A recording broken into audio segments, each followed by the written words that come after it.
Week one of the NFL is finally here. This is Twin Football. Thank you very much for joining us. Super excited that the NFL will kick off Thursday night as the Super Bowl champion Philadelphia Eagles will host the Dallas Cowboys. We got a Friday game and a full slate of Sunday and Monday football for you coming up. Jacob and I will be giving you our week one picks and predictions before the slate kicks off here on Thursday. But in today's episode, we have to do our season predictions. So we will be ranking every team in every division, 1 through 4, how we think they will finish in their division this season. So let's go ahead and dive straight into it with the best division in football last year in terms of win percentage. That is the mighty NFC North. And all of the hype, all of the discussion, it seems like going into this season was the same as it was last season. How will the Bears do?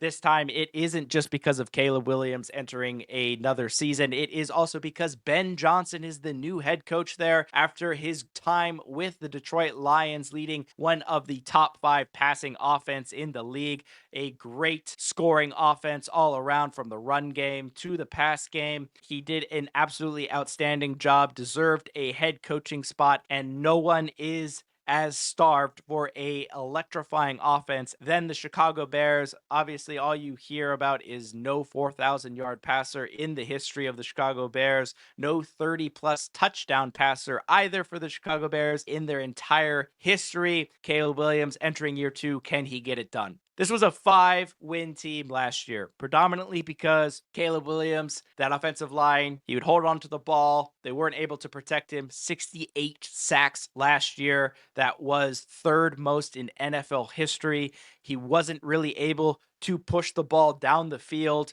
only completing 14 passes past 20 yards in the season on 48 attempts, and ended up throwing 5 interceptions on such throws. And this is a heavy scheme of play action. Detroit loved the play action. They love to open up the downfield pass through play action, and I just don't think that is going to fit Caleb Williams right away. It's a new system. He needs to get used to it. I don't think that they are going to be good for many more wins than 5 this year. They went 1-5 in the division. Their only win coming against Green Bay in week 18 when Jordan Love got hurt. The Green Bay Packers weren't playing for the division as they were too far behind both Detroit and Minnesota. They're pretty much locked in the second wildcard spot as a result. That was the only win in the division. I don't see it getting much better. That's going to put them way behind the 8 ball. If you can only manage 1 or 2 wins in your division, you are already starting behind. That is a recipe for disaster. I got the Bears.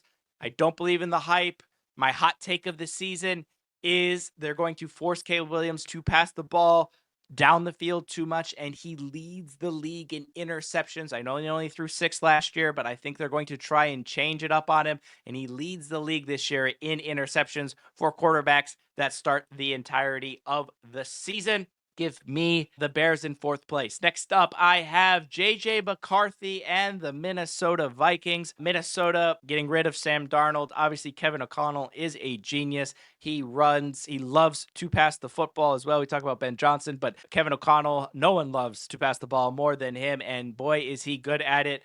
Sam Darnold had a career year last year, got that big money move as a result. They bring in JJ McCarthy. He got injured at the beginning of last year, didn't get any game time. So now he's fully recovered, a good preseason in terms of being healthy and getting reps in. But I don't believe that he is a perfect automatic fit in this type of offense. I have to believe in Kevin O'Connell. And I think Kevin O'Connell has a larger plan. Good evidence of that is the fact that they spent the 2nd most amount of money in free agency, 160 plus million of that amount of money that they spent this summer is in the trenches. Offensive line, defensive line. They are building it up, bringing in a lot of different free agents and through the draft. And I think that is because Kevin O'Connell realized that he's going to have to get J.J. McCarthy, a person who, yes, he is a winner in high school. Yes, he is a winner in college.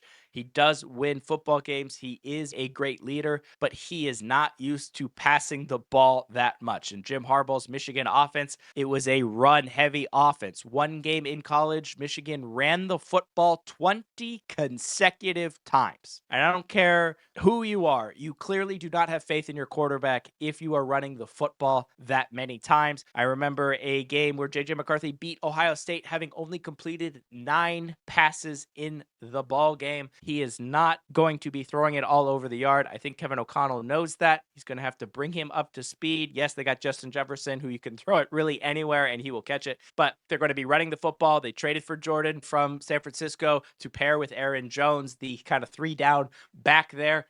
I think they're going to try and run the football as much as possible, make it easy on JJ McCarthy. Obviously, he has great weapons on the outside, but I don't think it'll be enough for them. I think they do slide a little bit, but I still think this is a overall winning team fighting for a playoff spot and will finish ahead of the Bears. But I do not think they will finish ahead of the second place team in this division, which is the Detroit Lions. Obviously, replacing offensive coordinator, replacing defensive coordinator, who went over to the New York Jets to be the head coach after his great defensive display with Detroit. Obviously not in the playoff game, but still, they bring back Aiden Hutchinson, now fully healthy. This team is one of the more well-rounded teams in all of the NFL. I think they will be just fine. I just don't think they're going to have that outstanding conference-leading record as they did last season. I think they slide a little bit, and a big reason for that is they beat the Green Bay Packers twice last year, and I do not think they do it this year, as Green Bay, obviously the big trade for Micah Parsons to a team that already gets a good amount of sacks. They add one of the best pressure players in the NFL, one of the best defensive young talents in the NFL. I think that is what's going to get them over the hump.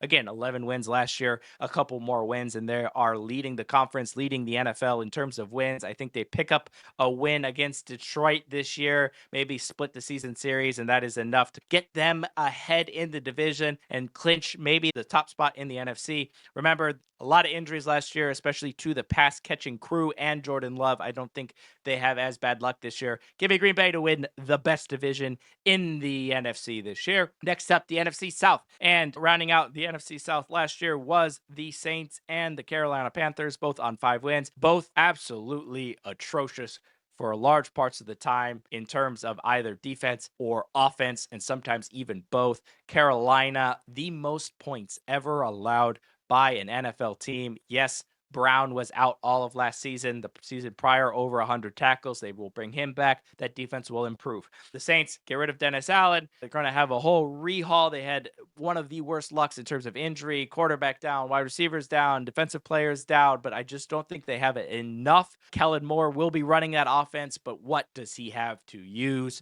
Spencer Rattler will be the starting quarterback. Chris Olave was out and in of the lineup with concussions. We know once you start down that road, it really doesn't stop. It's easier and easier to get on that concussion protocol, and you get more and more concerned with the player and more precautious with the player.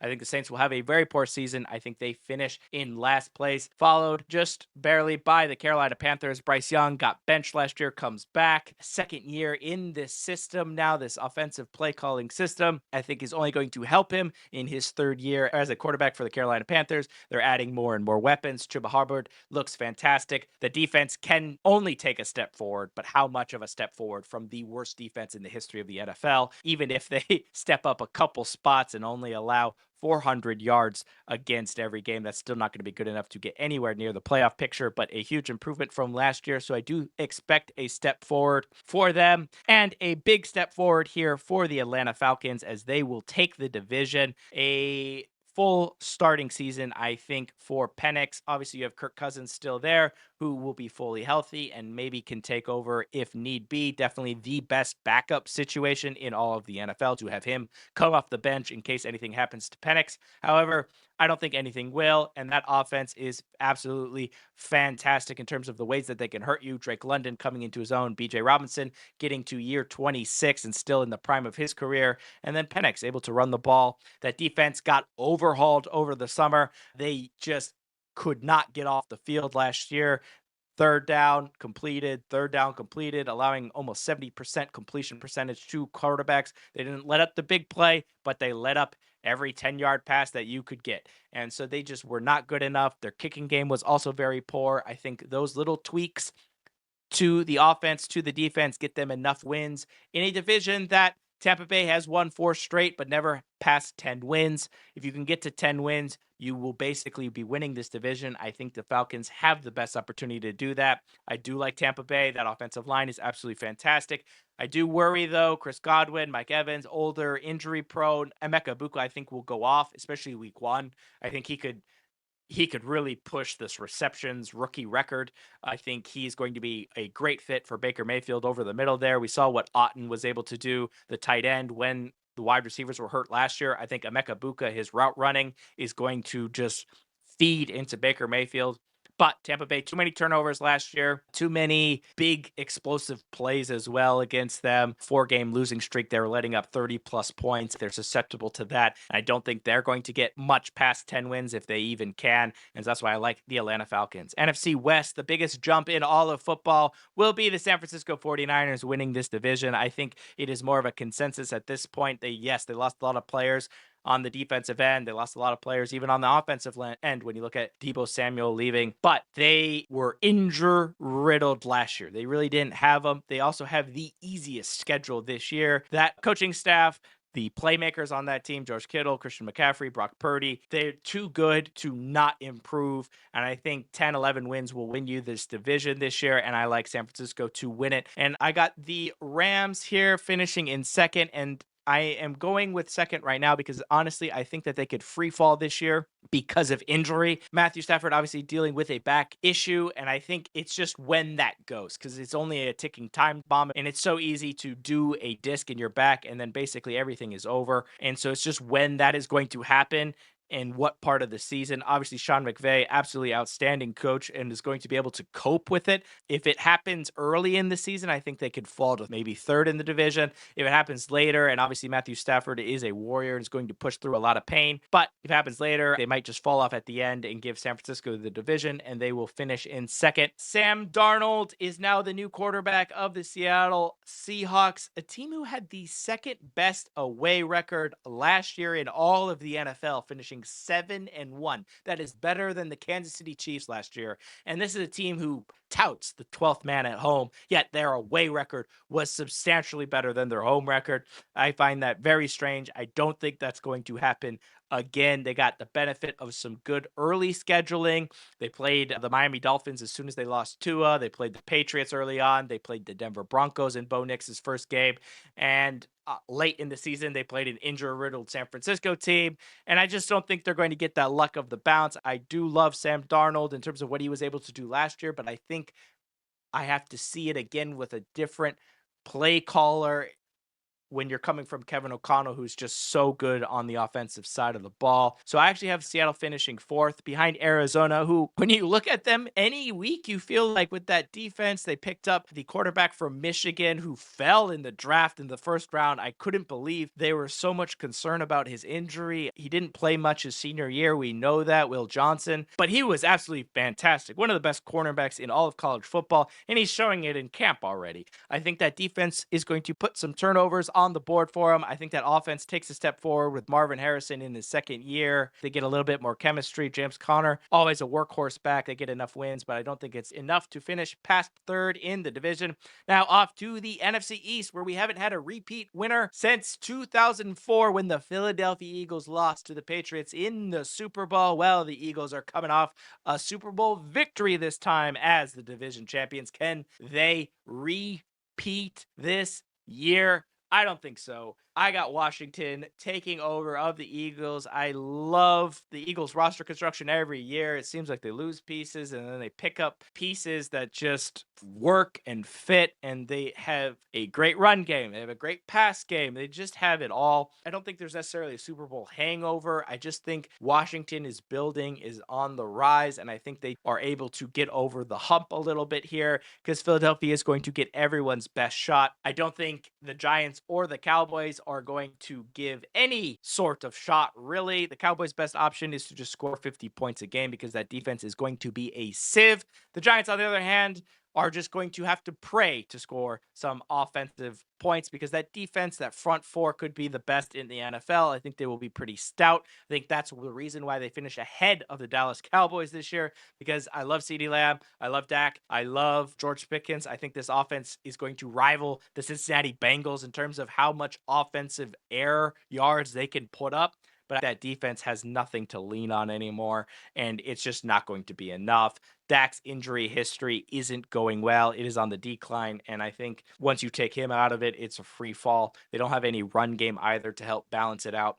So I just don't think they have enough. Give me the Washington Commanders, Jaden Daniels in year 2, adding Deebo Samuel, and re-signing Scary Terry is going to be enough to win that division. The AFC West, one of the most competitive divisions. Multiple teams here have been picked across many different platforms to win this division, and it's a little bit surprising to me when you have a team that's won it 10 consecutive times in the Kansas City Chiefs. This is a team that is getting fully healthy in terms of their wide receiver core. They lost a lot last year, injuries, and they still only lost 2 games. One of them they basically sat out in. This team just wins football games. They know how to win football games. They will continue to win football games until proven otherwise, or there's severe injury or changes on the coaching staff. I have no doubt in this one, Kansas City to win the AFC West again.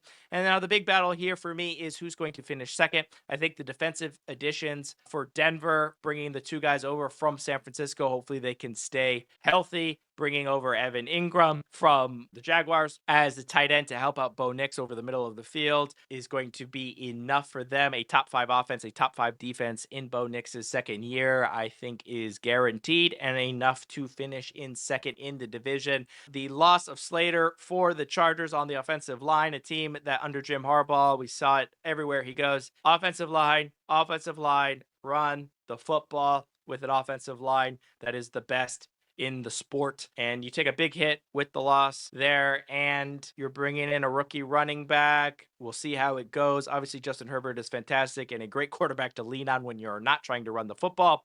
But I think losing Joey Bosa as well, they just take a little bit of a step backwards in comparison to the step that Denver is taking forwards. And I like Denver to finish second. And the Raiders, this team obviously had coaching issues last year, had quarterback issues last year. They resolved both of those by bringing in Pete Carroll, bringing in Geno Smith, a rookie running back. He's going to be great. Ashton Jetsy's going to be fantastic. That's all you hear.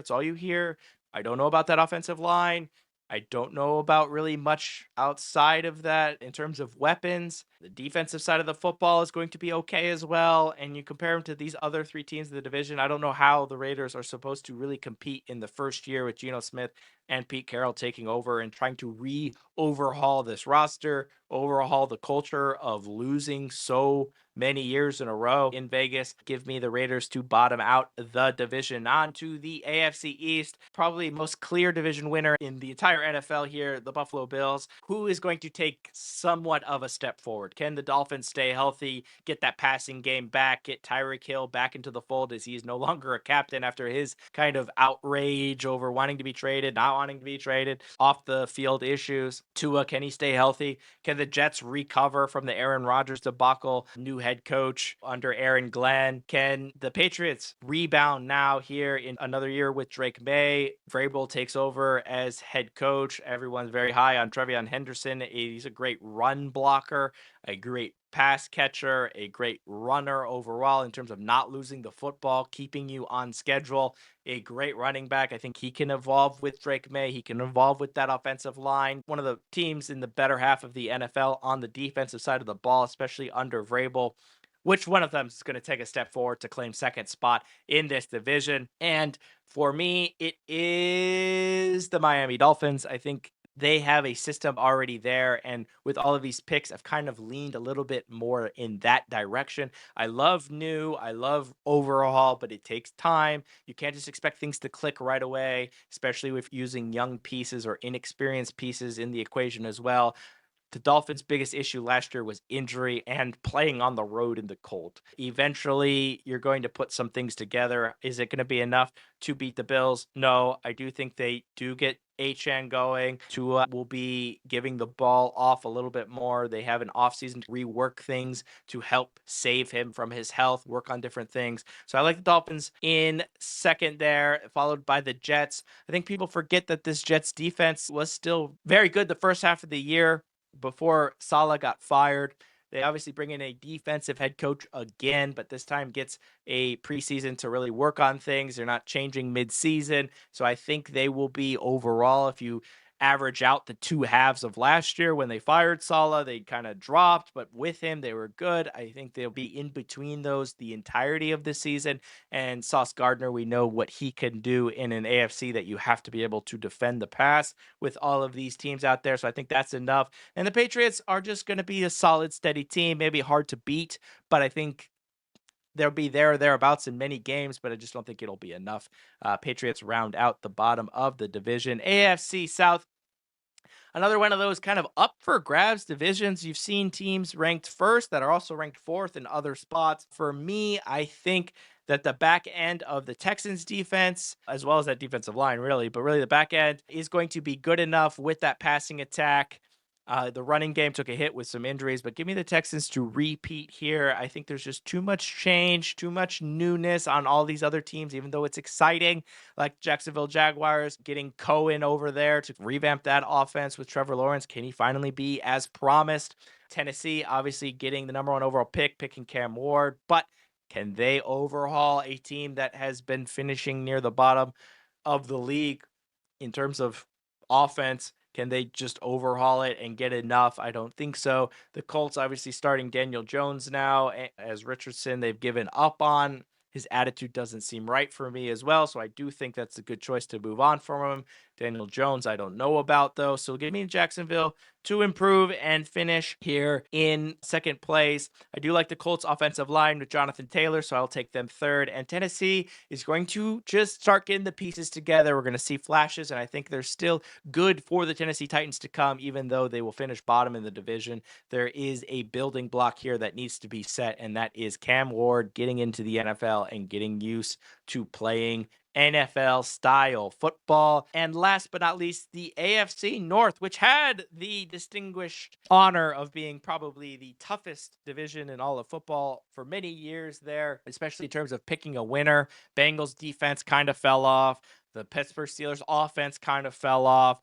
Browns tried and then just fell off again altogether with only 3 wins last year. I think they will bottom out the division again.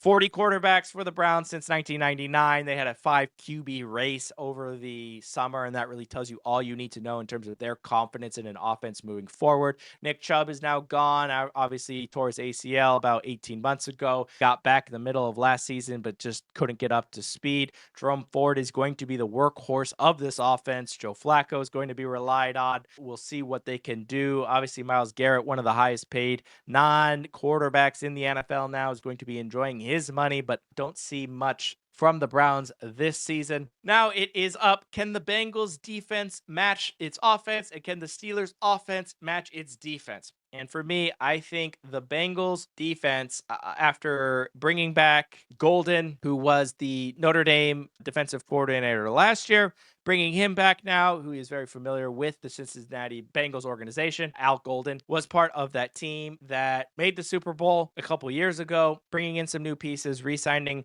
Hendrickson, obviously huge as a sack leader last year. I think they will be just enough to edge the Steelers this year, as the offense will still be electric. But to the Ravens, if they stay healthy, the defense is going to be a top 5 defense in terms of run stopping. Can that pass defense catch up? They signed Jair Alexander, which is absolutely incredible, to try and improve that. If he can stay healthy, that's the big question for him. And that offense, Lamar Jackson, Derrick Henry, they bring in D-Hop for maybe those third down if he can get going again and bring back his Houston Texans self there, catching everything in a garage radius. They will be just fine, and division winners once again of the AFC North. But there you have it. There are our picks here on Twin Football. Let me know your picks for the division winners this year. And it is so good to have the NFL back. And remember, enjoy the football.